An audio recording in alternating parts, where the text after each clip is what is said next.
Manoloana ny trangana-retina fivalanan'ny omby izay miparitaka be amin'izao dia nitondra fanazavana ny teo anivon'ny ministera ny fambolena sy ny fiompiana tamin'ny alalan'ny foibe mpitondrana misahana ny veterinera nanamafy fa azo fehezina tsara io trangana-retina fivalanana eo amin'ny omby io.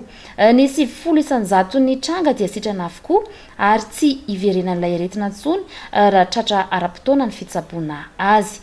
Omby iray ao anatin'ny arivo ny tany fahafatesana ambany dia ambany noho izany ka azo tranona tsara ny aretina ary azo hanina ihany koa ny ronono sy ny hena avy aminy raha sanatria misy ny fahafatesana eo amin'ilay biby.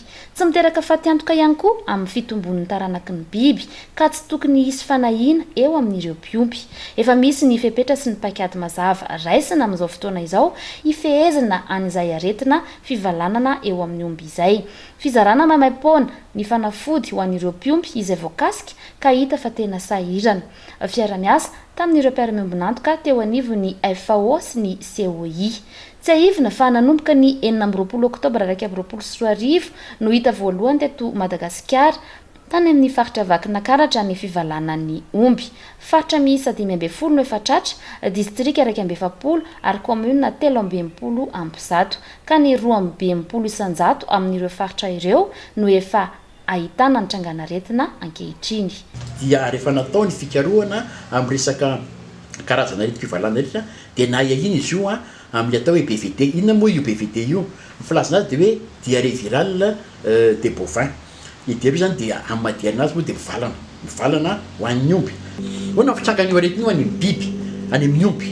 Ny fitrangany dia ohatran'ny aretina rehetrarehetra manomboka misy miakatra ny maripana-ny biby, miakatra zany le maripana-ny biby tonga amin'ilay atao hoe état fiévreux le biby.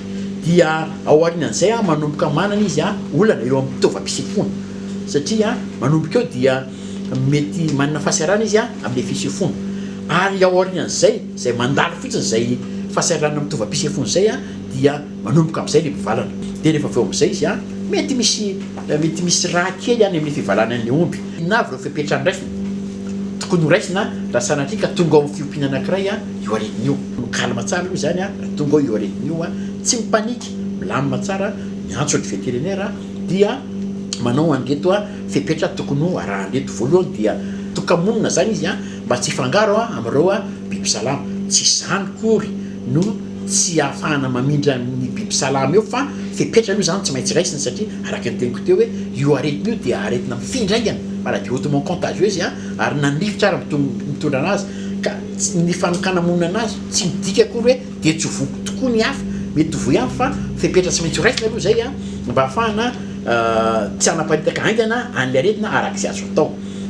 Ny manaraka an'izay dia te atsona ilay veterinera hoe misy aretina omby ato mivalana le izy dia vao miala avany le veterinera dia efa fantany satria io protocole de traitement ndresahany io efa tsisy dia tsy maheno ny veterinera rehetrarehetra dia fantany zany hoe inona ny fanafody tokony entina, inona ny zavatra tokony atao. Zany hoe atokamonina le biby dia avy eo atsona le veterinera. Ary ny manaraka an'izay dia amena rano le biby hosotrona satria araka ny teniko teo hoe tsy maintsy atao ny famerenana ny rano very ao amin'le vatan'le biby mba tsy hiteraka fahafatesana ho anazy. Dia rehefa manomboka eo zany rehefa mitsofoka ny mpitsabo biby na ny veterinera dia manao ny fitsaboana zay tokony atao amin'le protocole de traitement ndresahako. Io fasitrana io zany dia manomboka eo amin'ny fahadimy mandrapatonga any amin'ny 10 andro. Dia matetika moa ny olona hoe ela be loatra izy zany, marina fa ela tokoa fa na izany aza manana fahadiriana ihany hoe hositra le biby ao anatin'izay 5 ka hatramin'ny 10 andro zay. Ny fitsaboana ny biby dia protocole de traitement no filazana azy ary fantatry ny veterinera zany dia voalohany tsy maintsy tsaboana amin'ny alalan'ny antibiotika na sulfamide ny biby. Mazava ho azy efa fantatry ny veterinera zay na ny doziny na ny fombafomba atao amin'ny fitsaboana amin'ireo fanafody ireo. Dia manaraka zany dia tsy maintsy amena vitamina le biby mba hampatanjaka le vatantenany. Ary akoatran'izay dia amena koa izy anti-inflammatoire moa fantatry ny veterinera ihany koa zay hoe tokony amena anti-inflammatoire izy mba hampihana le fahasarotana any anatin'ny tsinainy ka miteraka an'le fivalanana. Ary ny faran'izay teny isan'ny ngeda be dia tokony omena rano foana le biby mba hamerina le rano very. Zay zany isa zavatra ngeda be ao anatin'ny fitsaboana io aretina io. Raha azo atao moa raha manana ny fahafahana le mpiompy dia manao ny désinfection sarotra ihany zany ndraindray kanefa raha ohatra ka tonga am'ireo zavatra telo resako ireo dia azo atao hoe efa tafapetraka ihany zay fepetra tokony azo raisina. Ny fanjakana raha vao mipotra aretin'io tao fatrivakana karra dia mitondra ny fanampiana amin'ny famezana fanafody ho an'ireo piopy zay mieritriretina fa isan'ny manana fahasaranana indrindra ao anatin'ny fiopiny indrindra moa ireo piopy zay mpamokatra ronono dia reo zany nentina tao anatin'ny fahatrivakana karra tateo rina dia misy fanafody ihany koa efa napetraka eny amin'ny faritra rehetrarehetra eny ho zaraina fa ny amin'ity dia mbola nisy indray fanafody zay hitanareo io aloha io zay ho alefa ny faritra fa ny faritra zay iajadiny io amitsika amin'ny teny zao dia ny faritry Diana ary ny faritry Haute-Matsiatra. Raha ireo fanafody ireo zany dia ho aparitaka ny faritry Diana sy ny faritry Haute-Matsiatra mba hamonjena aingana diaingana zay zavatra potra am'ireo faritra ireo.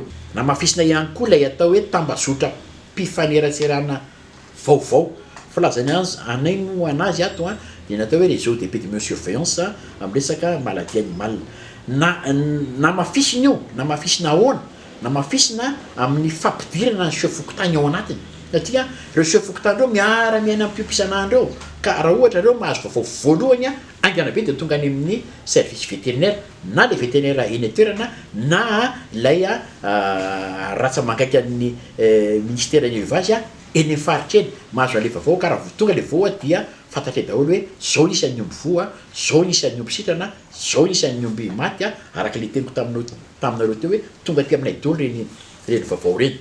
Marina fa tsy misy ifandraisany tamin'ny fanafarana ny omby vavibe ronono akory ny fisiny ity areti-pivalanana pazy ny omby ity satria azo antoka fa efa nanaraka ny fepetra ara-pahasalamana rehetra ireo biby nafarana ireo. Efa andalana ihany koa amin'ny fitiliana ny aretina isika amin'izao izay tsy maintsy atao satria i Madagasikara dia tafiditra ao anatin'ny OMS. Nanamafy ny teo anivon'ny foibe mpitondrana misahana ny veterinaire fa tsy mitsahatra ny mitady vahaolana amin'ny fanatsarana ny fiompiana eto Madagasikara sy ny fanarahana bebe kokoa ireo piompy amin'ny fitantanana ny fahasalaman'ny biby mba ahafana mampitombo ny vokatra ao aminy.